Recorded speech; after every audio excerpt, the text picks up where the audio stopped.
दोस्तों, पहले पार्ट में हमने सरकारी नौकरी न लगने के 7 बड़े कारण बताए थे। लेकिन दोस्तों, मैंने उसका समाधान नहीं बताया था। ये दोस्तों पार्ट 2 है। इसमें हम उन बड़े कारणों के समाधान के बारे में चर्चा करेंगे। तो दोस्तों, एक बार हम रिवीजन करते हैं कि वो 7 बड़े कारण कौन-कौन से थे। तो पहला दोस्तों जो हमारा कारण था, वह था कॉम्पिटिशन। और दूसरा था दोस्तों रॉन्ग प्रिपरेशन। तीसरा दोस्तों कंसिस्टेंसी की कमी। चौथा था दोस्तों गाइडेंस की कमी। पाँचवां था दोस्तों पेशेंस की कमी। छठा था दोस्तों प्रेशर था। और एक दोस्तों था सभी की प्रिपरेशन करने का स्टाइल। तो फिर इसका सॉल्यूशन क्या है? दोस्तों, मैं बता दूं कि इसका सॉल्यूशन एकदम सिंपल है। पहला तो ये दोस्तों कि हमेशा एक एग्जाम को टारगेट करो। एक एग्जाम को टारगेट करने से ये रहेगा दोस्तों कि आपको पढ़ाई थोड़ा-सा कम करना पड़ेगा, कम मेहनत करना पड़ेगा और सक्सेस रेट दोस्तों बढ़ जाता है। जैसे दोस्तों आप यदि एक साथ कई सारी वैकेंसी की तैयारी करेंगे तो आपको ज़्यादा पढ़ना पड़ेगा। लेकिन एक बार में एक ही वैकेंसी की तैयारी करते हैं दोस्तों कम पढ़ना पड़ेगा। नहीं तो दोस्तों आपको बहुत सारी सब्जेक्ट पढ़ना पड़ेगा, मैथ, रीजनिंग, हिंदी, इंग्लिश। यदि आप बहुत सारी वैकेंसी की तैयारी करते हैं तो एक साथ आपको बहुत सारा पढ़ना पड़ेगा। इसलिए दोस्तों हमेशा एक एग्जाम की तैयारी करो। दूसरा है दोस्तों कि डेली फिक्स रूटीन बनाओ। अब डेली फिक्स रूटीन का मतलब ये नहीं है दोस्तों कि आप नहाने खाने का फिक्स रूटीन बनाओ, ऐसा नहीं है। ये फिक्स रूटीन बनाओ दोस्तों कि हमें इतने बजे से इतने बजे तक पढ़ना है और इतने बजे के बाद दोस्तों हमको रिवीजन करना है। तो ये आपका एक फिक्स रूटीन होना चाहिए। इतने बजे हमको क्लास लेना है, इतने बजे के बाद दोस्तों हमको ये प्रिपरेशन करनी है। ये आपका फिक्स रूटीन रहना चाहिए।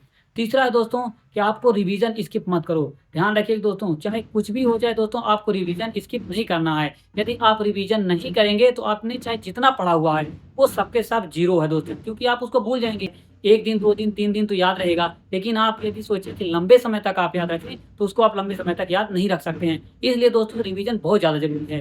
चौथा दोस्तों मॉक टेस्ट ज़रूर दें। क्या होता है कि बच्चे सोचते हैं दोस्तों कि अभी मेरी प्रिपरेशन हुई नहीं है और मॉक टेस्ट देते नहीं हैं।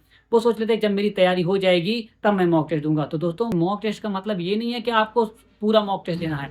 मॉक टेस्ट का मतलब ये है कि आप जैसे एक चैप्टर आपका कंप्लीट हो गया, तो उसको आप मॉक टेस्ट दीजिए। तो आपको पता चलेगा कि हमारी तैयारी कहाँ तक है, हमसे बनता है या नहीं बनता है। फिर उसको आप अच्छे से पढ़ सकते हैं।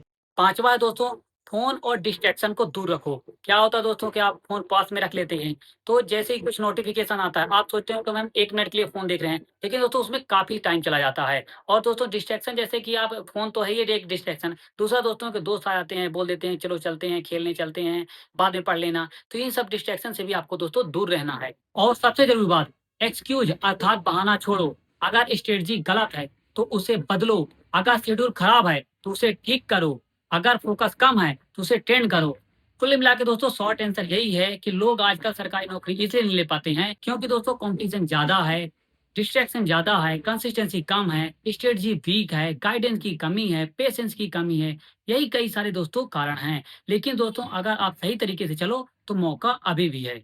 तो दोस्तों सरकारी नौकरी इम्पॉसिबल नहीं है, बस आज गेम पहले से ज़्यादा टफ हो गया है। जो स्टूडेंट डिसिप्लिन, प्लानिंग और कंसिस्टेंसी पकड़ लेता है, वही आगे बढ़ जाता है और सरकारी नौकरी ले जाता है। तो दोस्तों यही सारे सॉल्यूशन थे इसके। तो दोस्तों यदि आप तैयारी अच्छे से करते हैं, इन सब डिस्ट्रैक्शन से बच जाते हैं, तो आप सरकारी नौकरी ज़रूर से ज़रूर पा जाएँगे। तो दोस्तों आज के लिए बस इतना ही। ये हमारा दोस्तों पार्ट 2 था।